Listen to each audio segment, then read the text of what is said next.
Hello guys, in the video exercise 15 page number 11.75ல இருக்க some தான் பார்க்க போகிறோம். அசோக் லிமிடெட்ன்ற கம்பெனி தன்னோட சுய விருப்பத்தினால முடிவுக்கு வருதான் 31st December 2014ல அதுக்கான ஸ்டேட்மெண்ட் ஆஃப் அஃபேர்ஸ் கொடுத்துருக்காங்க. ஃபர்ஸ்ட் அன்செக்யூர்டு கிரெடிட்டர்ஸ் 40,000 கொடுத்துருக்காங்க. இதை நம்ம எடுத்துக்க மாட்டோம். அதோட ப்ரிஃபரன்ஷியல் கிரெடிட்டர்ஸ் கொடுத்துருக்காங்க, அது 5,000ன்ட்டு. Next secured creditors secured on plant and machinery 20,000 கொடுத்துருக்காங்க. நம்ம இந்த செக்யூர்ட் ஆன் பிளான்ட் அண்ட் மிஷினரின்னு கொடுத்துருக்காங்க. செக்யூர்டு கிரெடிட்டர்ஸ்லேருந்து இதை நம்ம பேமெண்ட் சைட் காமிப்போம். அதோட செகண்ட் அமௌண்ட் தான் கொடுத்துருப்போம். ஃபர்ஸ்ட் அமௌண்ட் 20,000 கொடுத்துருக்காங்களா, அதை ரீவேல்யூ பண்ண அமௌண்ட் 15,000. இந்த 15,000 தான் நம்ம எடுத்துப்போம். இந்த 20,000 எடுத்துக்க மாட்டோம். இதை மட்டும் நல்லா ஞாபகம் வச்சுக்கோங்க. Secured creditors secured on plant and machinery அப்படின்னா secured creditors secured on buildings அப்படின்னு கொடுத்துருந்தாலே அதுக்கு 2 அமௌண்ட் கொடுத்துருப்பாங்க. ஃபர்ஸ்ட் அமௌண்ட் எடுத்துக்க கூடாது. எப்பயுமே செகண்ட் ரீவேல்யூ பண்ண அமௌண்ட்டை தான் நம்ம எடுத்துக்கணும். பேமெண்ட் சைடில் இதை காமிக்கணும். நெக்ஸ்ட் என்ன கொடுத்துருக்காங்க, அதர் அசட், அதாச்சும் பிளான்ட் அண்ட் மிஷினரி 15,000 கொடுத்துருக்காங்க. Other asset 10,000. Liquidation expenses 1,000 rupees. Next லிக்விடேட்டர்ஸோட ரெனிமரேஷனை எப்படி ஃபிக்ஸ் பண்ணுறாங்கன்னா 4% அமௌண்ட் ரியலைஸ்ட்லேயும் அதுக்கப்புறம் இன்க்ளூடிங் கேஷ் பேலன்ஸையும் சேர்த்து சொல்லியிருக்காங்க.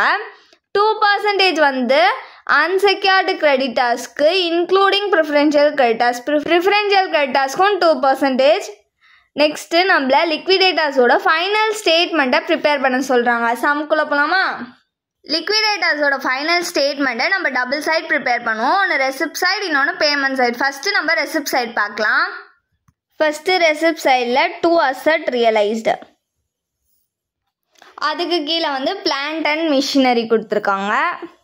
Next other assets, next cash in hand கொடுத்துருக்காங்க. இப்போ இதோட அமௌண்ட் எல்லாமே எழுதிக்கலாம். இப்போ இதோட amount plant and machinery revalue பண்ண அமௌண்ட் தான் எழுதணும், 15,000. நெக்ஸ்ட்டு அதர் அசட்டோட amount 10,000. Cash 1,000.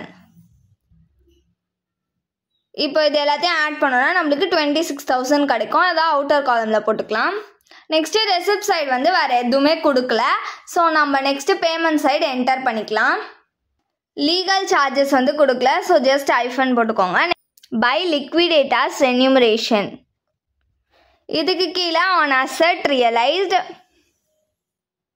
On preferential creditors, on unsecured creditors. Asset realise இப்போ நம்ம ஆட் பண்ணி கண்டுபிடிச்சோம்ல அந்த வேல்யூ 26,000 இன்ட்டு அதோட பர்சன்டேஜ் எவ்வளோ கொடுத்துருக்காங்கன்னா 4% கொடுத்துருக்காங்க. ஸோ 4/100. இதை நம்ம கேல்குலேட் பண்ணோம்னா நம்மளுக்கு 1,040 rupees கிடைக்கும். நெக்ஸ்ட்டு ப்ரிஃபரன்ஷியல் கிரெடிட்டர்ஸோட அமௌண்ட் 5,000. அதுக்கான பர்சன்டேஜ் 2%. ஸோ 2/100. இதை நம்ம கேல்குலேட் பண்ணோம்னா நம்மளுக்கு 100 rupees கிடைக்கும். அன்செக்யூர்டு கிரெடிட்டர்ஸ்க்கு நம்ம லாஸ்ட்டாக தான் ஃபைண்ட் அவுட் பண்ணுவோம். நெக்ஸ்ட் என்ன கொடுத்துருக்காங்க, liquidation expenses. So by liquidation expenses அதோட value 1,000. Next by secured on plant and machinery கொடுத்துருந்தாங்களா, அதை எழுதிக்கலாம்.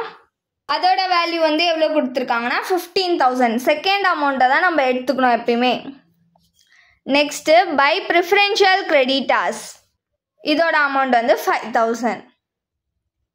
இவ்வளோ தான் நம்மளுக்கு பேமெண்ட் சைட் கொடுத்துருக்காங்க. இப்போ நம்ம ஆட் பண்ணி ரெசிப்ட் சைடோட மைனஸ் பண்ணால் ஒரு வேல்யூ கிடைக்கும். அன்செக்யூர்டு கிரெடிட்டர்ஸ்க்கு அந்த அமௌண்ட்டில் பர்சன்டேஜை கேல்குலேட் பண்ணி லிக்விடேட்டர்ஸ்க்கு ரென்யூமரேஷன் தரப்போகிறோம். ஒர்க்கிங் நோட்ஸ் போட்டுக்கலாம். இப்போ நான் பேமெண்ட் சைடு ஆட் பண்ணேன்னா எனக்கு 22,140 rupees கிடைக்குது. மைனஸ் ரெசிப்ட் சைடு ஆட் பண்ணோன்னா 26,000. ரெசிப்ட் சைடு வெறும் அசட் மட்டும் தான் இருக்குது, அதை ஆட் பண்ணால் 26,000. இது ரெண்டும் மைனஸ் பண்ணோன்னா நம்மளுக்கு 3,860 rupees கிடைக்குது. இதோட நம்ம பர்சன்டேஜ் கேல்குலேட் பண்ணோம். அன்செக்யூர்டு கிரெடிட்டர்ஸ்க்கு எவ்வளோ பர்சன்டேஜ் கொடுத்துருந்தாங்க, 2%. ஸோ 2/102. எப்பயுமே 100 + 2 அதோட பர்சன்டேஜை ஆட் பண்ணி தான் இங்கே கீழே போடணும். இதை கேல்குலேட் பண்ணனா நம்மளுக்கு 75.6 rupees கிடைக்குது. 6ன்றது 5 விட அபவா. ஸோ இங்கே ஒன்று ஆட் பண்ணிப்போம்.